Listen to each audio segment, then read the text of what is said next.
So just few hours after the ceasefire, Iran has now closed the Strait of Hormuz again, and the US has placed all its military on high alert. All the military within the Middle East are now on high alert. According to Iran, they said they closed the Strait of Hormuz simply because Israel would not stop attacking Lebanon. And secondly, that UAE also attacked them today. They responded by attacking this refinery, the Fujairah, one of the most important refineries in the Middle East. Now, earlier today, there have been traffic on the Strait of Hormuz. This is the Strait of Hormuz. Now watch.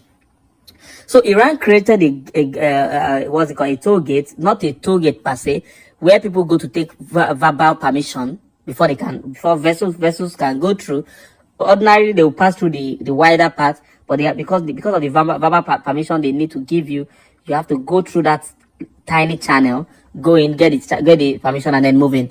Now, listen to the report coming now as this information has reached Tel Aviv and it has reached the White House. Now listen. Hezbollah in Lebanon. And as you mentioned a moment ago, breaking right now, Iranian state media says Iran is closing the Strait of Hormuz again in response. Salon, John Roberts in Washington. Sandra, I take it that threat is not going to go over well with President Trump. Yeah, we've got the latest on the market movement because the markets are tracking all of this. I'm Sandra Smith in New York. So, John, this is America Reports, and President Trump is telling the New York Post top officials, including Vice President J.D. Vance, could be heading to Pakistan for talks very soon. Israeli Prime Minister has come out to also state categorically that the uranium in Iran will be taken. He said, whether by the agreement or by fighting, that this war will not end until that uranium is no longer in existence in Iran. And today, as we are speaking, this is the place where the UAE attacked in Iran, and that was why Iran retaliated on the Fujairah refinery, and that there is a pipeline that connects to that this thing, and it passes through. That is the only alternative to the Strait of Hormuz, and Iran is targeting that pipeline. They are trying to make sure they destroy it. Now, listen to the 10 points of agreement that Iran presented to President Trump for consideration or for negotiation.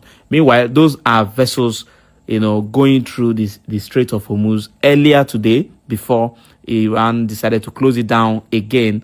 This has been the situation since morning. Tension is still there. This is now new video we're getting in vessels in the Key Waterway, and at some point you can see these rock islands sitting right along the passageway for tankers and ships, like that one there. We believe that some of these islands are still armed by Iran's regime. We also believe some of these islands were hit directly on behalf of the U.S. military and Israel's Air Force as well. Michael Doran is the director. Well, Dana, the president's announcements have been addressing the ceasefire between Iran and the United States and, in general, peace here in the Middle East. But we can report today there is not peace here. In fact, the country we're in, the UAE, says it's been taking incoming fire from Iran, writing the UAE's air defenses are currently engaging with missile and drone attacks originating from Iran. The Ministry of Defense confirms that the sounds heard in various parts of the country are the result of the UAE air defense systems intercepting ballistic missiles, cruise missiles, and drones. Also, Kuwait reporting the Kuwaiti air defenses have been dealing since 8 a.m. today and up to now with an intense wave of hostile Iranian criminal attacks where 28 drones were intercepted that targeted the state of Kuwait. Now, the IRGC claims it struck strategic targets in multiple countries in overnight strikes, including Israel and Saudi Arabia. And video from Tehran appears to show Iranians celebrating last night's news of the ceasefire. Now, President Trump indicated in his Truth Post that the 2-week ceasefire deal would include the U.S. and Iran stopping aggression on each other, but so far it does not appear that Iran has agreed to stop attacking other countries. In one of President Trump's most recent updates, he addresses one of the key topics, Iran's uranium, writing, "The United States will work closely with Iran, which we have determined has gone through what will be a very productive regime change. There will be no enrichment of uranium, and the United States will, working with Iran, dig up and remove all of the deeply buried B-2 bombers." Now, Iran is reportedly demanding that the United States accepts that it will continue its enrichment of uranium. So it's going to be interesting to see how that particular issue plays out in the ongoing negotiations. Dana, Bill. Thank you. Well, some experts have said that after every ceasefire, there is normal for pressure, tension to still be, hanging around.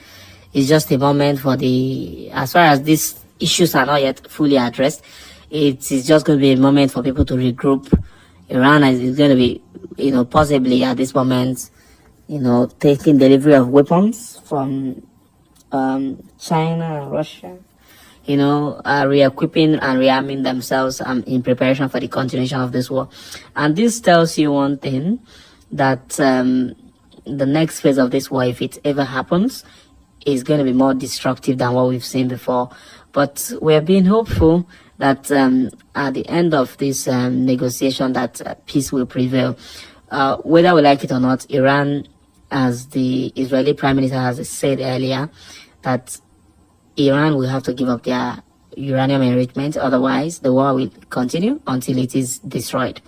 So it's obvious Iran still have places where these things are stored, and they are very safe, as a matter of fact.